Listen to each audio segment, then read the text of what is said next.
So here's the end result. The bottom's felted. I like the felting on the bottom because it's nice whenever you're playing. It's kind of a cool little touch, and it's the easiest way I found to seal up all the nasty looking electronics and stuff in there, and still keep the size of the base. Other people do other things. Personally, I like felt. I think it looks good. Now, I also have noticed this little notch here. That'll be covered up with painting and become part of the model. These arms are all posable. I'll be putting the different bits and pieces and stuff on as I paint. That won't be part of this, except for I'll show an end result at the end. And then the piece de resistance is to do the final test, make sure that it lights up. You notice that, see it light up pretty good, I think. I'm not sure, I'll have to check the video, but you'll notice that I still have the pieces of fiber optics sticking out pretty good here. I'll leave that like that as I paint, so if I paint over them it doesn't cover it up, and then whenever I get done painting I'll clip them flush and then push them in a little bit. I'm also going to do a little bit more work putting some green stuff down here to cover up some of the light leaking through. But beyond that, that's the electronics, that's the basics of it. The next shots will show the finished result. I don't know if this is going to be part of my how-to or not, but I figured, well, since I'm doing it, I might as well get a couple of mid shots. So this is the first real base coat that I put on here. The detail work on the face is going to have to be redone, mostly because I had to do some filling with green stuff, but I've since repainted in where the green stuff is, so it's nice and filled. I'm going to have to redo the face, which I know is going to anyway, but I still have a lot of the basics done on it, so it's going to be touch-up work rather than painting the whole thing within that little head, which will lead to a lot less cleanup. I've also done my basic priming. I use spray paint testers black, flat black for most of it. I like it, it's easy, it's quick. And then I'll go back over it with Chaos Black, which is the basis. The color scheme on this guy is going to be similar to one of these guys. This is one of my earlier Terminators. He's supposed to be rised from the ranks of them, so it's going to have still similar colors with some flair added on it. So I'm using him as the basis for my template. But it's looking pretty good. All I've got now on him is black and silver, and just on that, I think he's looking kind of cool.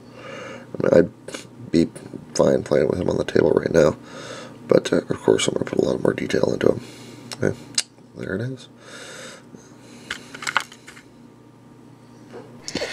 So as promised, here is the finished Chaos Lord. As you can see, I've done some major custom modifications. I created this giant sword here. His arms are magnetic. I made a custom power sword there. The paint job's not the greatest in the world. I'm pretty happy with the way some of this turned out, but again, this isn't a painting tutorial, so you can love it or leave it, whatever. This is more about the customization and pimping him out.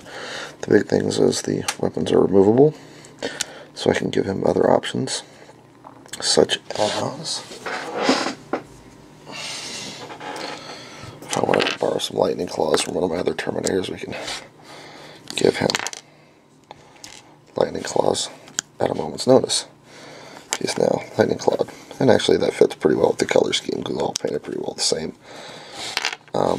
In addition to that, the other nice custom modifications is I have a Eldar head and a Tau head, and then I used the stock Dark Angel's head over here, and then I have a Necron head in the back. Now the significance there is some of the guys I play with, they all play Eldar, Tau, Dark Angels, and Necron, so it fit pretty well. There's pins inside those, everything's pretty sturdy. I've also felted the base. You see my activation magnet here, and if we can get some good show there, you can see his eyes definitely glow. And then to show you what that does, magnet on, magnet off, magnet on, magnet off. Pretty slick there. There he is, finished and ready to go slaughter some innocent Space Marines. And just to give a final shot with a little bit of comparison, I have some of my favorite that I've done, and custom Terminators from the Dark Vengeance box set, and they all have lights as well. And of course, they all fit with the same theme.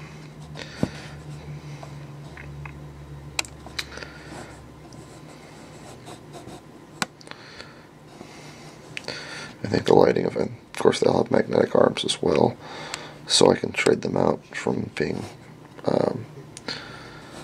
lightning claws to just about anything I want, given cost.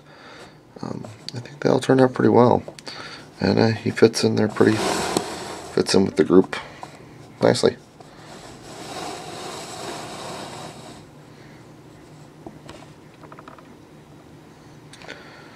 So, there you go.